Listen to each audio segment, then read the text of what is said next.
Bon nibaza ko equipe yose ugiye gukina nayo ubuyizi nayo bikuzi ubuzi imbaraga zawe nawe uzi imbaraga zabo na faiblesse yabo rero twari tuzi ko turebye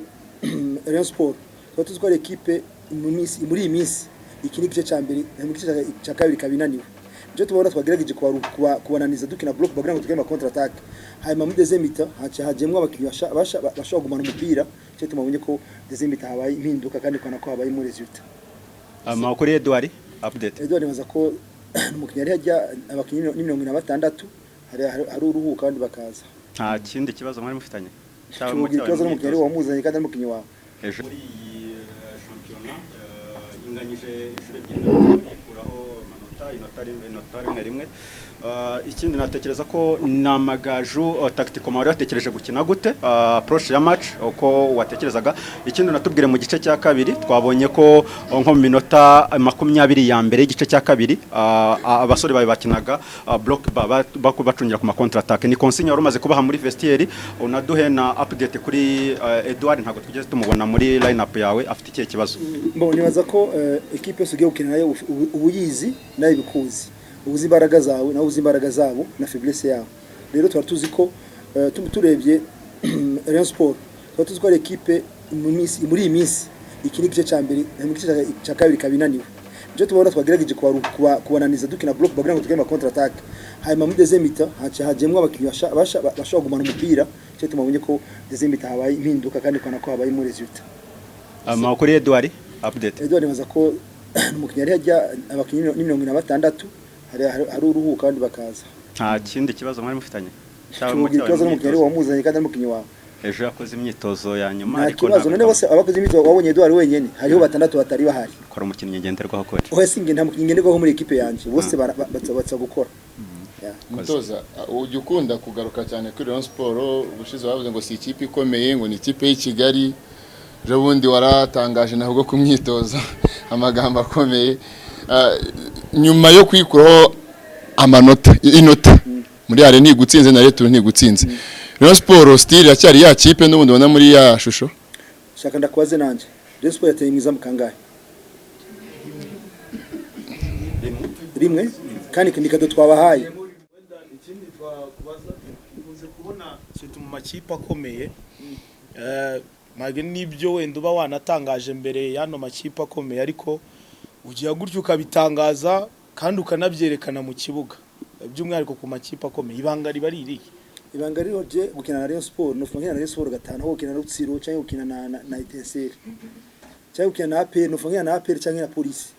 bako ni equipe mbanzi ngene zikina structure yazo mandayizi n'abatoza mbanda bazingene bakina mugabo hari equipe zikagutungura utantuzi ntuza abakinyi babo ntuzi imbaraga zabo bagutsinda igitego bakagenda rero nibaza ko kenshi ya equipe zikomeye ziba zifite structure umuntu abazi donc abuzi ati circuit zabo zimeze gute aho banyura ni hehe ukahafunga nawe ubonye ukaje ukayitsinda nico inkoresha coach match eshatu mu rugo wakiriye nta manota 3 bashije kubona hose wagiye ibyo wabonyemo inota rimwe indi imwe uratakaza kuri Etincelle ugiye gukora iki kugira ngo twongere tubone amagaju nka twabonye muri Fazari ubwa mbere turiko turakina kuri carte ebyiri turi muri Coupe de la Paix tukatuna mu gikombe sije cya champion noza ko dufite match mercredi na Mukura hanyuma vya championnat tuzabikomerezaho mu gatunze gukina na Mukura mugabo icyo ubu tugiye gushaka amanota muri championnat kugira ngo tuzamuke ku rutonde ahubwo tugarutse kuri iki gikombe cy'amahoro uvuze wakwizeza bijyanye na wakwizeza iki abafana b'amagaju icyo nabizeza ko ko sindi imana mugabo umuntu ashaka kugitwara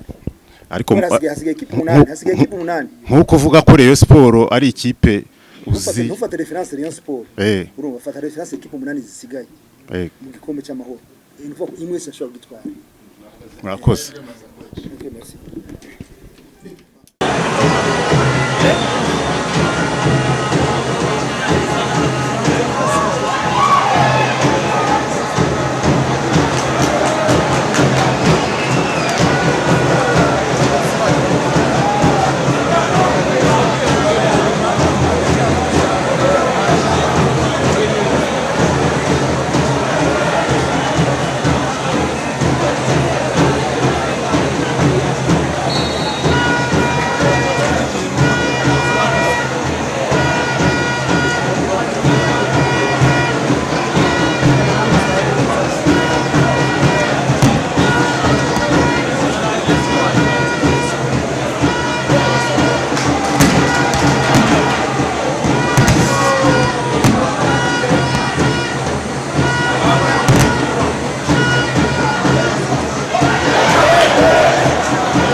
Simba